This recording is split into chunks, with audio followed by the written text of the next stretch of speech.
पासवान कह रहे हैं कि बिहार में अपराध हो रहा है और मुझे अफसोस हो रहा है कि मैं ऐसी सरकार को समर्थन कर रहा हूँ। देखिए, चिराग जी की राजनीति जीवन बहुत थोड़ा है। लंबा राजनीतिक जीवन उनके पिताजी का था।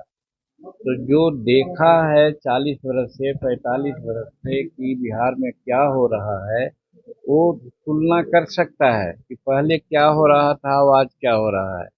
तो जो जन्मता है आदमी और बरसात होती है तो लगता है कि वो समुद्र आ गया।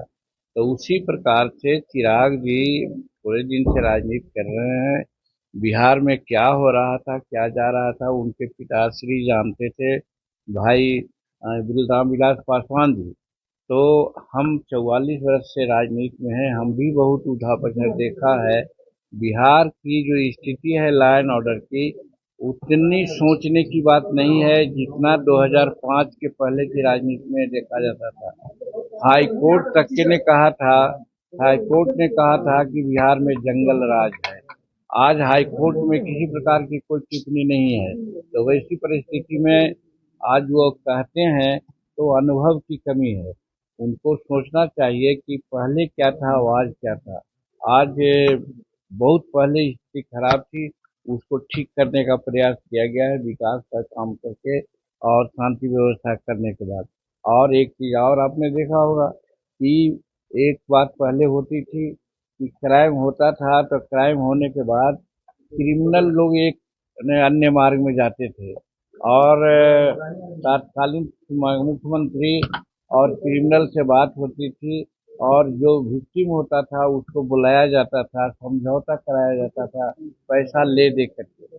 आज वो बात तो नहीं है। शायद चिराग को एक बात जानना चाहिए कि पहले ये भी होता था कि किसी की गाड़ी अपहरण कर लिया, किसी का मर्द लड़का को अपहरण कर लिया गया और हुआ कि इतना पैसा दो, तो एक अन्य मार्ग में आकर के उसमें समझौता हुआ था। आज वो स्थिति तो नहीं है। आज किसी का हिम्मत नहीं है कि एक अन्य मार्ग में जाए। तो इसलिए उनको मालूम नहीं है चिराग पासवान जी को, इसलिए वो ऐसा बोल रहे हैं क्योंकि उन्होंने देखा नहीं है।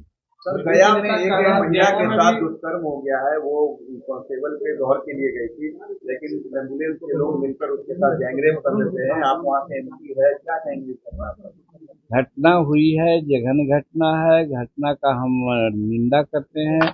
लेकिन जो घटना हुई है उसके उपरांत वहाँ के जो कल्प्रिट है, जो इसके लिए जवाबदेह है, उसको कड़ी सजा देने की कार्रवाई चल रही है और विक्टिम महिला को जहाँ तक हो सकता है जो राहत का सामान देने की बात है वो भी दी जाएगी और आगे नहीं ऐसा हो इसके लिए प्रशासन को वहाँ पर हम भी कह रहे हैं और प्रशासन खुद इस पर तत्पर है। यही हम कह रहे थे कि यहाँ घटना हो जाती है लेकिन घटना के बाद त्वरित कार्रवाई होती है।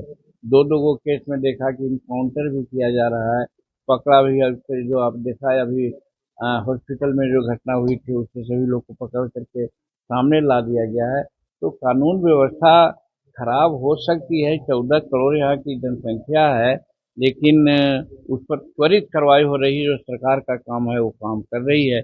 इसलिए हम यही समझते हैं कि हम संवेदनशील यहाँ के प्रशासन है, जो भी कार्रवाई होना है वो होगी। क्या लगता है कि सर चिराग पासवान का मन कहीं और है और दिल कहीं और? देखिए, चिराग पासवान जी 2020 में भी कुछ इस प्रकार का कवायद कर चुके हैं और आज एनडीए में हैं और एनडीए में रह करके वो इस प्रकार की बात बोलते हैं अखबारों में, वो उचित नहीं है। और बोलना चाहिए जब एनडीए की बैठक होगी एनडीए के नेताओं के साथ, उस समय अपनी बात को लोग मानेंगे, कहेंगे। और हमारे एनडीए के नेता जिसका नेतृत्व नरेंद्र भाई मोदी जी कर रहे हैं और यहाँ पर नीतीश जी कर रहे हैं, निश्चित रूप में जिसकी जितनी कुव्वत है, ताकत है, उसके आधार पर यहाँ टिकट मिलेगी। इसलिए उसको लिए बाहर से कह करके कोई कसरत करके दबाव डालने की बात करता है, वो उचित नहीं है। लोकप्रियता के मामले में प्रधानमंत्री सर्वश्रेष्ठ पर आ गए हैं। लोकप्रियता के मामले में